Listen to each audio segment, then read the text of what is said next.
G'day and welcome back to another DB Legends video. In this video we're going to be taking a look at the latest full power battle to come to DB Legends and the rewards you can get. And there's some new rewards, although they don't seem so great, but there is a new type of currency that we're seeing here, and that is the full power medals. So it seems like they are adding in a currency to basically grab yourself some rewards from the older full power battles, and that's okay. I think generally speaking it's a pretty simple concept, but basically you get two different types of currency. You get full power medals, which you can exchange for event character acquisition tickets. Now the event character acquisition tickets can be exchanged for various levels of Z power for the units that you want to buy, and we'll see those in the exchange shop. For now, the full power battle, let's just take a look at that. Obviously, in terms of full power battle, for those who don't know, you build your own team of 4 units from the units you have in your box. They have to meet specific requirements, and then you'll set up your own support units, select some help from your friends, and you'll basically take on the computer in a 4-on-1 AI battle, which has some interesting mechanics. Now if we take a look at the exchange shop, you can see here that you can buy Z-Power for all of the Fierce Fight units, alongside as well some other previously obtainable promotional units using the full power currency. So it's pretty cool. The tickets get you 200 Z-Power at first, but as you buy more, it will step up and you'll be able to grab yourself some more. You can get 1 event character acquisition ticket per completion on each difficulty, and you can also get 1 per 500 full power medals that you obtain, which you can also farm from the full power event. I personally, as someone who has all the units already maxed out, will probably just get arts cards, seed arts and seed exchange medals and that. But obviously for those who maybe want to catch up or grab a specific Fierce Fight unit, it's an alternative to obtaining their Z-Power. Now in terms of units, you want to focus on having battle bonus units. However, if you don't have battle bonus units, then obviously you're going to want to focus on just bringing the best units you can that fit each description. We have Fusion Warrior, we have Future Trunk Saga, we have Extreme and Future, and we have Event Exclusive as our 4 categories that you're going to need to fill up.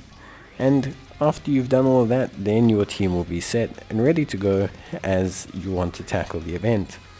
Now a couple of tips when building your teams. Firstly, all of these support units that you want to use, you're going to want them to be max leveled, and you're going to want them to be fully soul boosted. Both of these things are going to help you out substantially, as it boosts the overall power that they provide to your power tally. So it's something that is a bit important, and I would suggest most players get to grips with, as it is going to help you out quite substantially. In terms of everything else, there are comrades that you can select as well.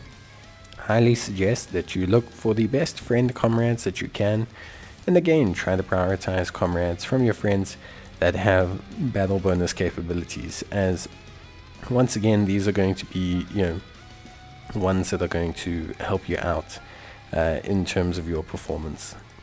So that's basically that. For each difficulty you will obtain 1000 Z-Power for Goku Black, as well as obtaining some of the full power currency that we saw previously. So that's pretty good, and obviously an incentive to running the event at least a couple times.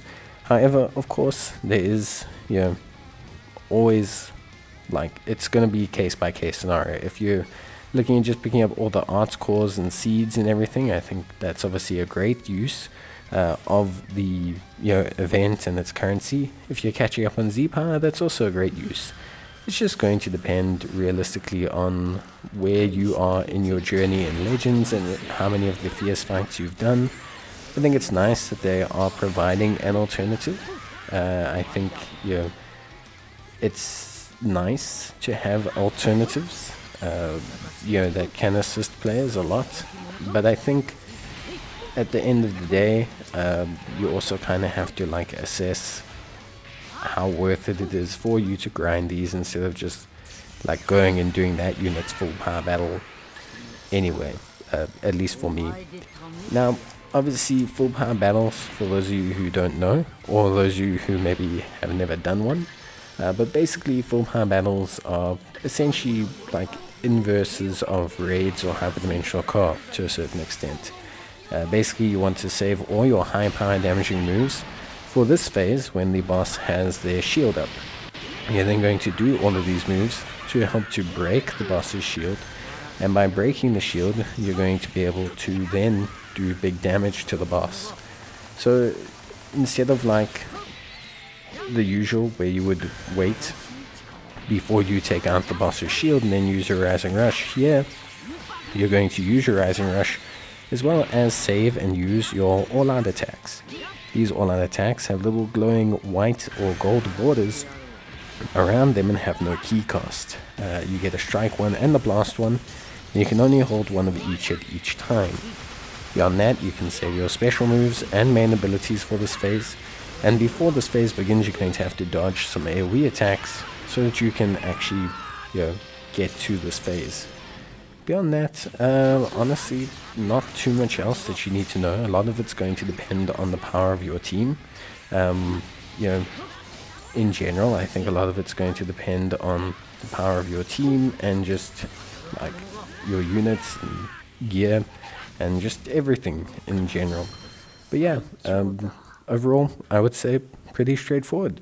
And obviously, we'll cover each difficulty as best we can, so that players can have, a guide to each one and a bit of a training, like bit of a guide, bit of a help.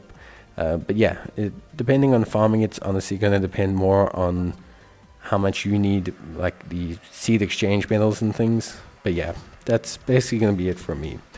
If you need any more help, you can leave a comment down below and I'll gladly assist you. Otherwise, I'll probably just see you guys in the next one. So until then, as always, take care, stay safe, and yeah, I will probably see you guys in the next video. There's also no real missions tied to this, so don't get too tied down. If you can't do it, it's not that big a deal. It's just some Z-Power which you can farm from co-op eventually. And yeah, but that's going to be it from me. See you next time. Bye.